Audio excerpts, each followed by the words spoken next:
男朋友每年都给我烧上百亿冥币，直接把我捧成了地府第一富婆。可是突然有一天，他不给我烧钱了，他一断供，我在地府养的800个男仆瞬间就瘫软成了一地纸钱。阎王爷指着我的鼻子骂，说我恶意消费，欠的债下辈子都还不清。为了追债，阎王爷破例让我还阳3天。于是他喊来牛头马面，给我捏造了一个和从前一般无二的身体。几年没做人了，突然有了实体，我真有点不太习惯。我手忙脚乱地赶到人间，直奔裴思年的别墅，结果却被保安拦了下来。他们说这里住着的人姓裴，但不叫裴思年。一位姓陈的保安见我灰头土脸，看着怪可怜的，便给了我一张名片。你打电话给上面的人问问吧。我根据名片上的地址来到一家5星级酒店，里面好像正在举行订婚仪式。可当我看清门口海报上的男人后，整个人都僵在了原地。裴思年要和别人订婚了，也是，我都已经死了5年，他和别人在一起不是很正常吗？可即便这样，他也不该忘记给我烧钱啊。地府的物价有多高，他根本不会知道。他裴家不是做大生意的吗？随便从哪里省下一点，也够我在地府挥霍了。想起当初我死的时候，在他怀里疼得直发抖，裴思年只是一个劲的哭。我用尽全身的力气说下了最后一句话：看在我身怀有孕而死的份上，记得每年给我多烧点纸钱。我是个孤儿，与裴思年谈了几年也没结婚，我是真的怕死后没钱花。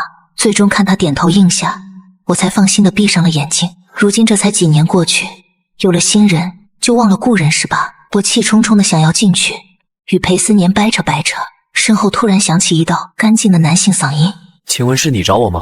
我回过头，看见的是一个约莫20来岁的男生，长得高高帅帅，细看还有几分眼熟。见我没回答，他又补充道：陈叔打电话来说你去了裴家找我。是的，但我已经找到了想要找的人。你是说我小叔吗？我顿时愣住了。裴思年是你小叔？是啊，他今天可忙了，我先带你进去，等他忙完我让他来见你。他说着拉起我的手就往里走。你叫什么名字？我没多想，脱口而出：陆叶。不知道是不是我的错觉，听见我的名字后，裴来的身体僵了一下，但很快又恢复了自然。他带我来的是2楼雅间，不用与别人挤在大厅里，房间的落地窗还能看见整个仪式台。主持人一番致辞后，今天的男女主角迎着所有人的目光缓缓走了出来。时隔5年再次见到裴思年，算起来他也快30了，岁月没在他脸上留下任何痕迹。一身剪裁得体的黑色西装衬得他愈发成熟有魅力。如果记得没错的话，他旁边的未婚妻就是苏家千金苏冉。当初2家便想要他们联姻，裴思年却执意要和我这个灰姑娘在一起，还因此将裴家老爷子气进了医院。没想到5年过去，裴思年最后还是和苏冉在一起了。早知如此，当初又何必那般折腾。气氛最高时，台下有人大喊着亲一个。我趴在玻璃窗上，看着人群中央的2人，不自觉地屏住了呼吸。这一路上，我不是没有设想过这种可能，但真正亲眼看见，心里还是难受的不行。理智告诉我，我不应该这样。裴思年，他有接受新生活的权利，我回来只是想让他给我烧钱而已。我到底在干什么？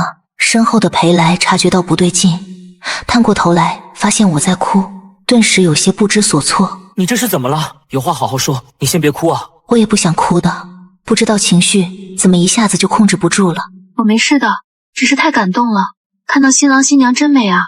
你小叔和你婶婶太般配了，我已经很久没见过这种喜庆的氛围了，一不小心就被感动哭了。对了，我还没问你找我小叔到底有什么事。其实也没什么特别的事，就是想问他几句话。我看我小叔还不知道要忙到什么时候，要不你跟我说吧，我替你转达。你不想让我见你小叔对不对？裴来没想到我会这么直接，尴尬地笑了笑。也不全然是，只是今天毕竟是小叔订婚的日子，最好还是不要去打扰他。我猜裴来应该是知道一些什么，但转念一想，他说的也没错，我是从地府来的，总不能在今天这种大喜的日子跑去问裴思年为什么没有给我烧纸钱。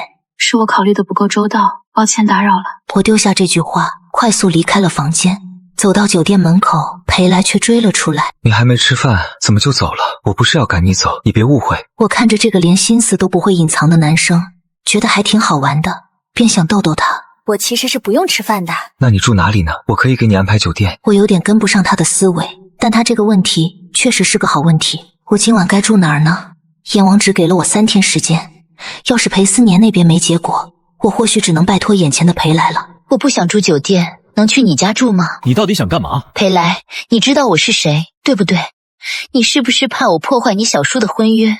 既如此，那你更应该好好盯着我才对。我不知道裴来是怎样想的，不过他确实带我回了别墅，这里的一切都没怎么变，我亲手画的那幅画还挂在原来的位置。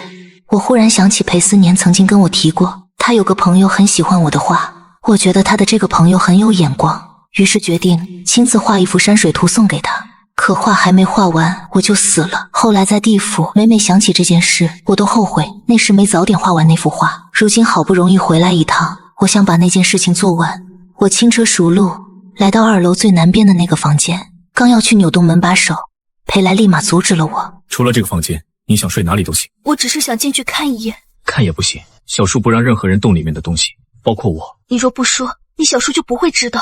不行就是不行。裴来这次的态度十分强硬，怕我再打那房间的主意，直接将我拉了下来。你这人怎么那么固执？除非是我小叔亲自同意。可你不是不想让我见你小叔吗？谁知道你安的什么心？裴来，你真的很欠揍。话未说完，突兀的门铃声响起，我正好站在门边，顿时没好气地拉开了门。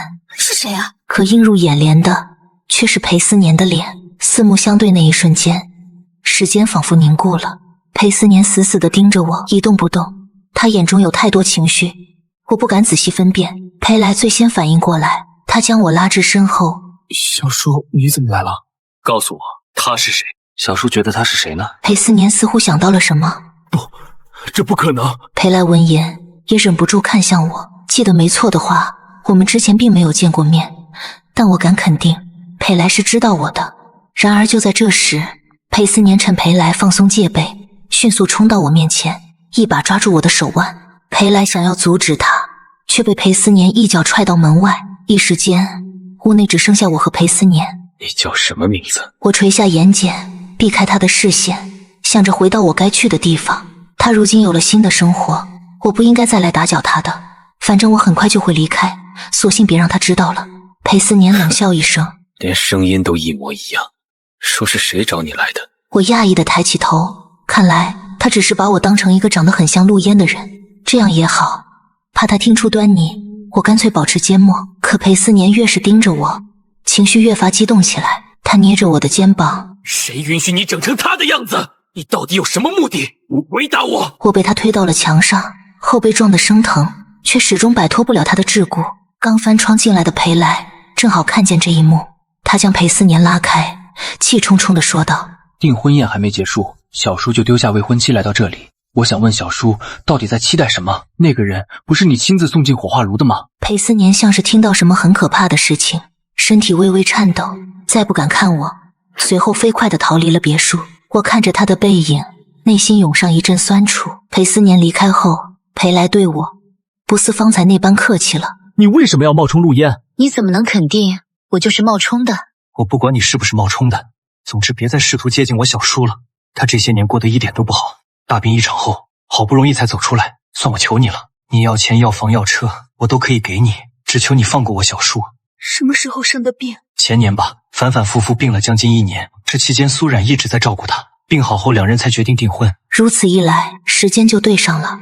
原来裴思年没给我烧钱，是因为生病了。其实也怪我自己，不懂得防患未然，总想着在人间的时候没好好享受，死了不得可尽挥霍。别说豪车随便买，好看的男仆更是养了一堆。明明不懂做生意，非要去尝试，等我发现运转不下去的时候，已经被套牢了。既然裴来开口了，那我就不跟他客气了。当我提出要很多很多的冥币时，他的眼神跟见了鬼一样。不过裴来还是按照我的要求去办了。2个小时后，他拉了一后备箱的冥币回来，他将那些冥币搬到院子的空地上。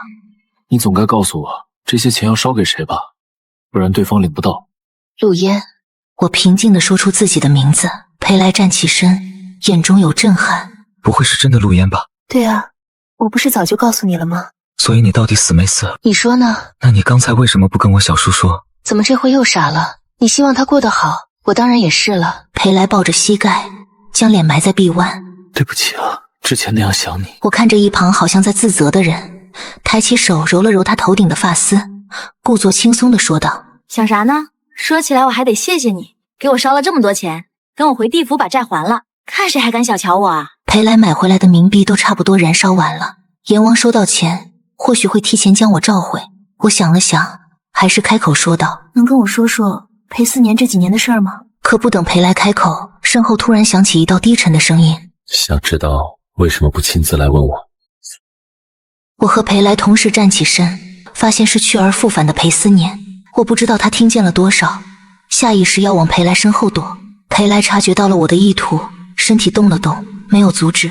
裴思年看着这一幕，眼中划过一抹痛色。谁允许你们在我的别墅烧纸钱？裴来想要解释，裴思年直接掠过他，来到我前面，明明看的是我，话却是说给裴来听的。陈叔刚刚传来消息，你最好的兄弟被车撞了，现在正躺在医院里。裴来闻言，立马给好兄弟打电话，果然没人接听。他急急忙忙正要走，又突然想起我还在，我给了他一个宽慰的笑容：“快去看看吧，不用担心我。”裴来脸带纠结地看向裴思年：“小叔，别赶他走。”裴来前脚刚离开，裴思年就抓起我往屋内走去。房门关上的那一刻，他便迫不及待地来扯我的衣服。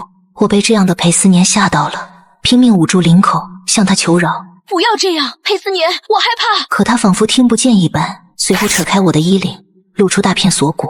我忍不住轻颤着，还想要挣扎，却发现裴思年的动作突然停了下来。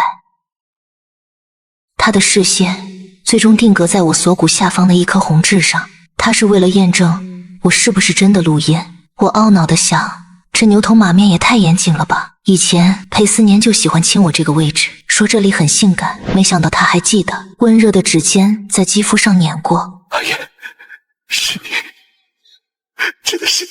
他脸上满是失而复得的喜悦，颤抖着手将我搂进怀里。是我的阿言回来了，我的阿言回来了。裴思年，别这样，我很快就要走了。去哪里？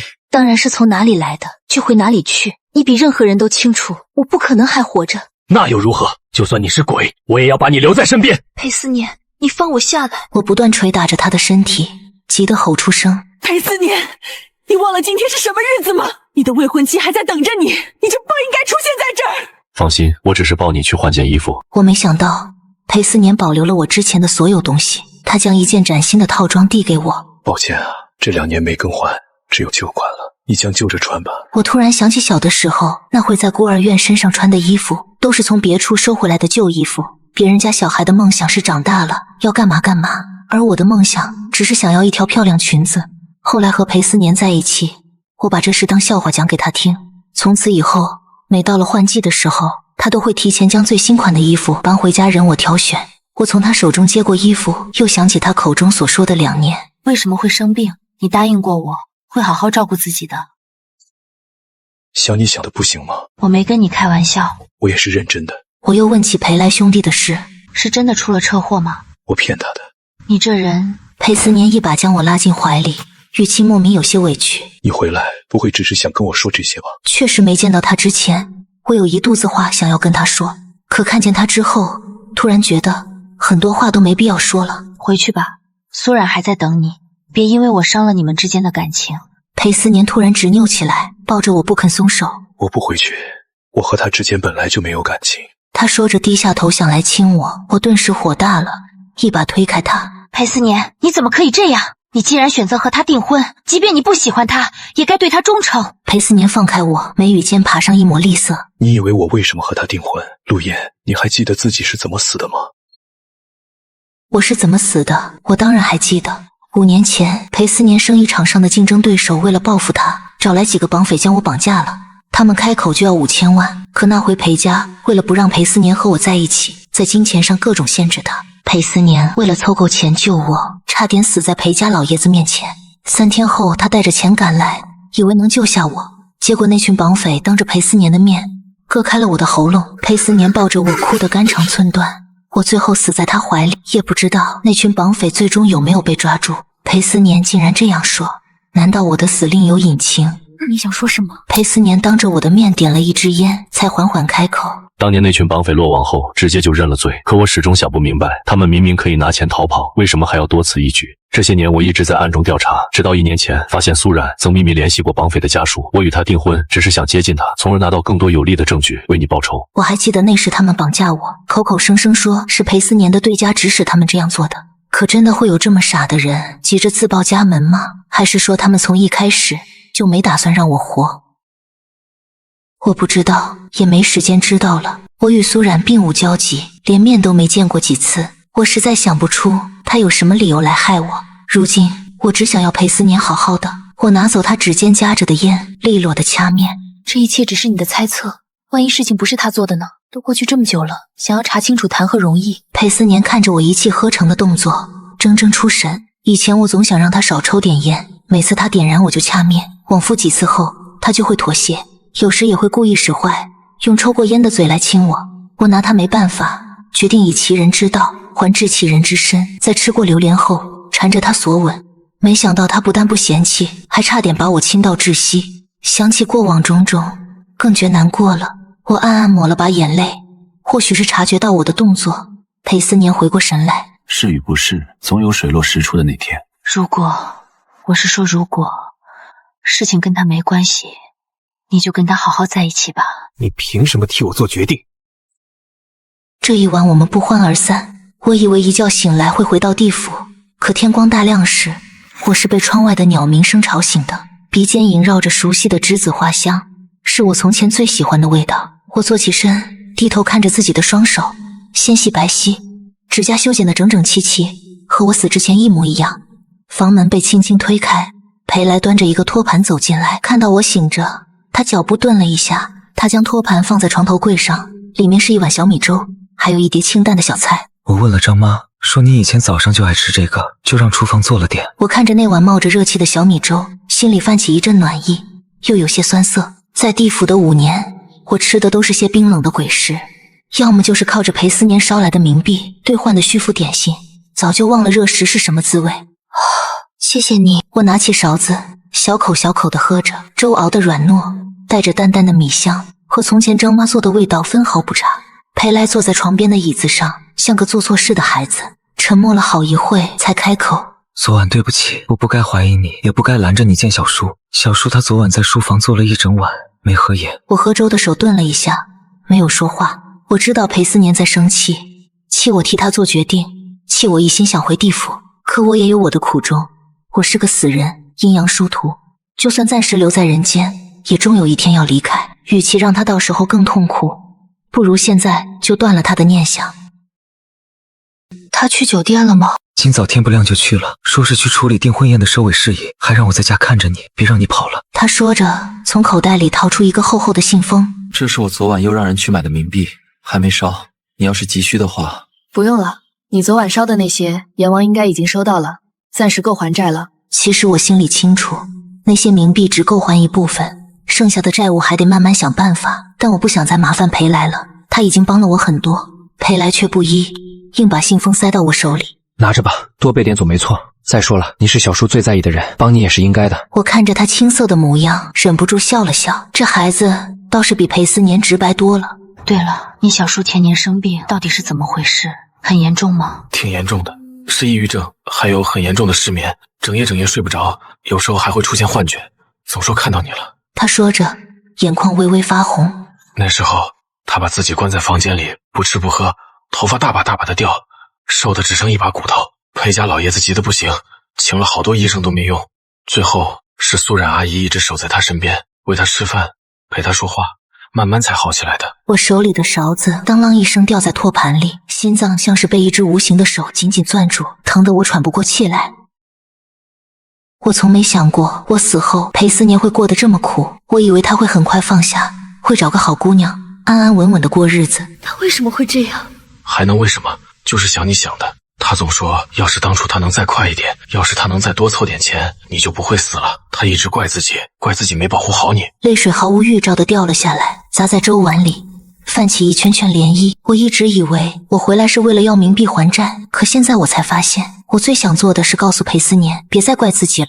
我的死从来都不是他的错。裴来像是想起了什么，从口袋里掏出一张照片递给我。这是小叔生病的时候我偷偷拍的，你看。照片上的裴思年脸色苍白，眼神空洞，和我记忆中那个意气风发的少年判若两人。我的心更疼了，指尖轻轻抚摸着照片上他的脸，泪水掉得更凶了。陆嫣姐，你能不能别再想着回地府了？小叔他真的不能没有你，就算你是鬼，我们也可以想办法让你留在人间的，对吧？我摇摇头，擦干眼泪。不行，阴阳殊途，人鬼殊途，我留在人间会折损他的阳寿，也会扰乱人间的秩序。阎王能让我回来3天，已经是破例了，我不能再贪心。其实我还有句话没说，地府的债务还没还清，那些催债的怨鬼可不是好惹的。要是他们找到人间来，只会给裴思年和裴来带来麻烦。裴来还想再说什么，房门被推开，裴思年走了进来。他穿着一身黑色的西装，想必是刚从酒店回来，头发梳得一丝不苟，可眼底的红血丝却藏不住，显然是昨晚没睡好。他看到我醒着，眼神顿了一下，随即又恢复了冰冷的神色，仿佛昨晚那个抱着我哭的男人不是他。醒了？他语气平淡，听不出情绪。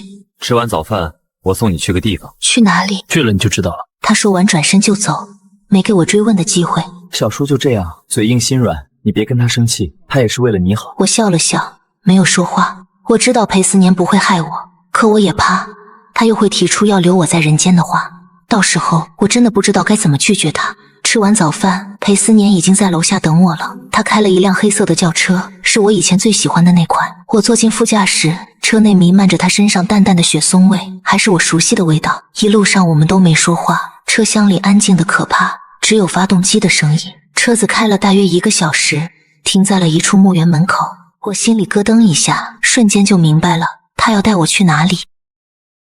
裴思年解开安全带，侧过头看我。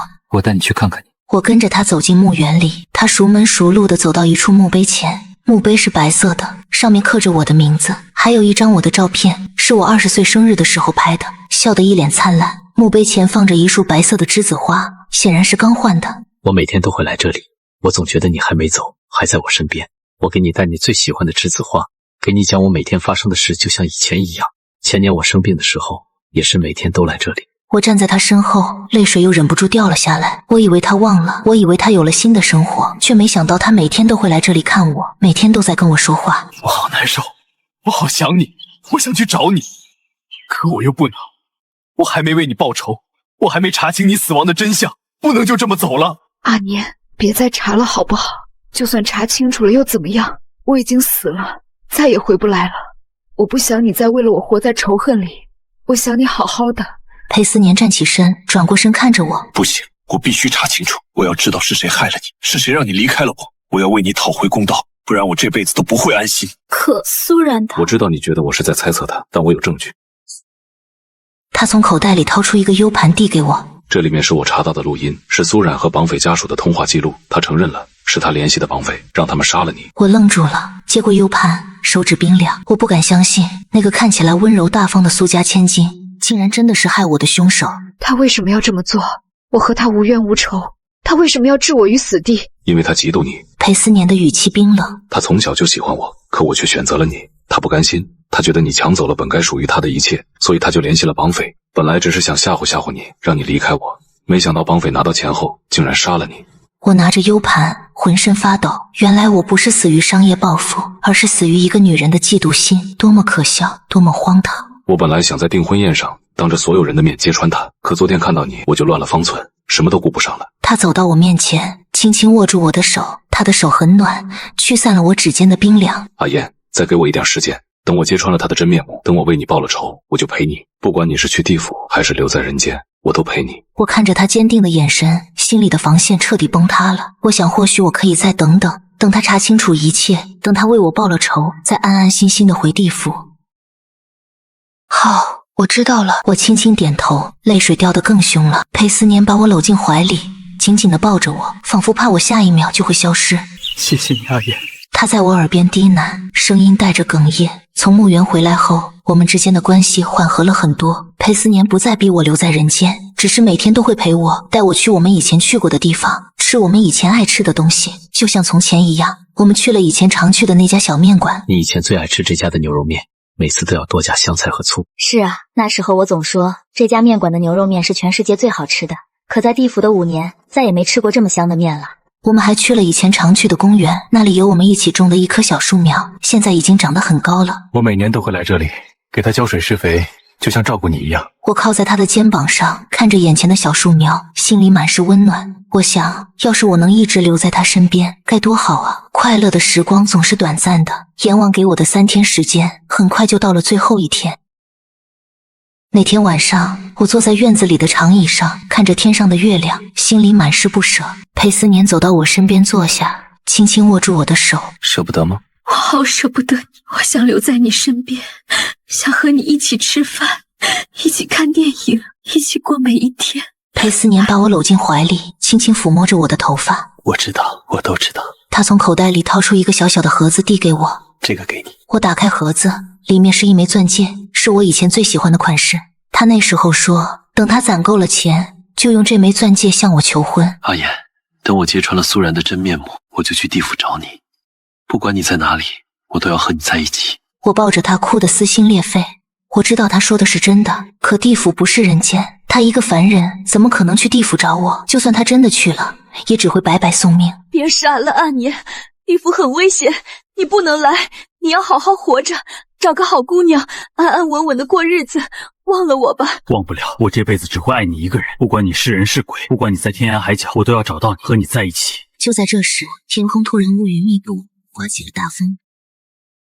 院子里的冥币灰烬被风吹得四处飘散，我心里咯噔一下，知道是阎王派人来接我了。阿年，我要走了，你一定要好好活着，一定要照顾好自己，别再想我了。不，我不让你走，我不让你走。阿年，听话，等我在地府安顿好了，我会想办法来看你的。我轻轻推开他，露出一个笑容，一道金光从天而降，笼罩住我。我感觉自己的身体越来越轻，越来越透明。裴思年伸出手，想要抓住我，却什么也没抓到。阿爷，我会去找你的，我一定会去找你的。我看着他，泪水掉得更凶了。我想告诉他别来，却已经发不出声音了。我的身体越来越透明，最后彻底消失在他面前。再次睁开眼，我已经回到了地府，还是那座熟悉的别墅，是裴思年给我烧的，气派非凡。可我却觉得格外冷清，牛头马面站在我面前，神色恭敬。陆小姐，您回来了。阎王大人说了，您这次人间之行已经还清了一部分债务，剩下的债务您可以慢慢还。我点点头，没有说话。我现在满脑子都是裴思年，都是他撕心裂肺的嘶吼，都是他坚定的眼神。对了，陆小姐，阎王大人还说了，要是您想再去人间，只要提前报备，他可以破例允许您每年去一次，每次可以待3天。我眼睛一亮，猛地抬起头。真的吗？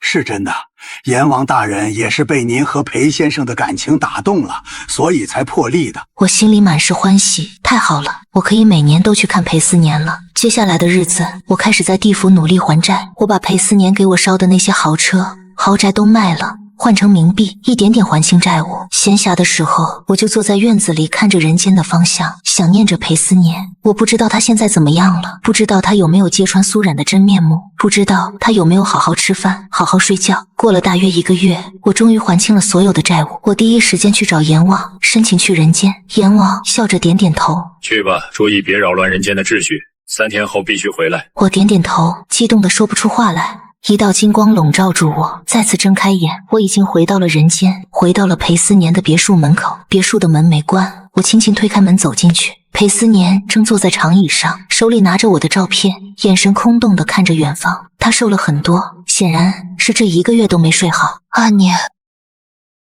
裴思年猛地抬起头，看到我，眼神里满是惊讶，随即又满是狂喜。他站起身，飞快地跑到我面前，紧紧地抱着我，仿佛怕我下一秒就会消失。阿烟，你回来了，你真的回来了。我回来了，阿年。我还以为你不会回来了，我还以为我再也见不到你了。这1个月，我每天都在等你，每天都在想你，我快疯了。对不起，阿年，让你等久了。我还清了债务，阎王允许我每年来人间看你一次，每次可以待3天。太好了，太好了！裴思年抱着我，笑得像个孩子。那天我们聊了很久，他告诉我，我走后的第2天，他就当着所有人的面揭穿了苏冉的真面目，把那个 U 盘里的录音放了出来。苏冉身败名裂，苏家也因此受到了牵连，生意一落千丈。裴家老爷子也知道了事情的真相，很后悔当初反对我们在一起，对裴思年也多了几分愧疚。苏冉也因为故意杀人罪被判刑，他害了我，毁了我的一生，也毁了裴思年的一生，这是他应得的。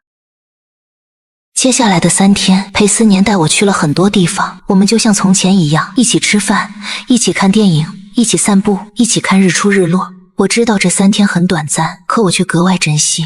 3天很快就过去了，又到了我该走的时候。那天晚上，我们坐在院子里的长椅上，看着天上的月亮，沉默不语。阿年，我要走了。裴思年紧紧地握住我的手，点点头，眼神里满是不舍。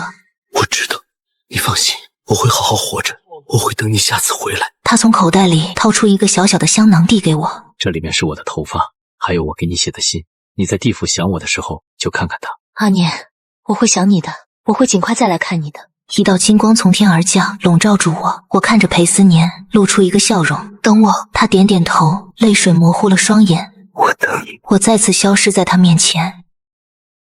回到了地府，我把那个香囊放在床头，每天都看着它，想念着裴思年。我开始在地府学着打理自己的生活，不再像以前那样挥霍无度。我开垦了一片小院子，种上了栀子花，就像人间的那片一样。日子一天天过去，很快就到了第2年。我再次申请去人间，阎王笑着答应了。回到人间，裴思年还是老样子，只是比以前胖了一点，精神也好多了。他看到我，依旧是满脸的狂喜，紧紧地抱着我不肯松手。这一次，他带我去了我们以前约定好要去的海边。我们坐在沙滩上，看着海浪一次次拍打着海岸，听着海风卷着咸湿的气息掠过耳畔。落日把我们的影子拉得很长很长，交叠在一起，像从未分开过。裴思年拿出一个装满贝壳的铁盒，从里面挑出一枚最像栀子花的白贝壳递给我。我每个月都来这里捡贝壳，想着等你回来给你串成手链。我把别墅的院子扩了些，种满了你喜欢的栀子花，等你下次回来，应该就能开得满院都是了。还有我们种的那棵小树苗，裴来每周都去浇水，现在都能遮阴了。我靠在他肩上，听着他絮絮叨叨地说着人间的琐事，心里安稳得不像话。在地府的日子漫长而冷清，只要一想到每年有这3天能陪在他身边，便觉得所有的等待都有了意义。我在地府也种了栀子花，和人间的一样小，我每天都给它们浇水，想着等开花了就摘一朵带回来给你。裴思年握紧我的手，下巴抵在我的发顶。好，我等你带回来，不管是栀子花还是你。这3天我们就守在海边，看日出东方，看晚霞染海，看星光铺满夜空。我们从不提离别，只珍惜每一分每一秒的相守。离别的时刻还是来了，依旧是深夜，依旧是那道熟悉的金光。裴思年没有像上次那样嘶吼挽留，只是紧紧抱着我，一遍遍地说：照顾好自己，我等你。他把穿好的贝壳手链戴在我的手腕上，我踮起脚尖，在他唇上印下一个轻柔的吻。金光渐盛，我看着他眼底的不舍，却不再难过。我知道这不是结束，只是短暂的别离。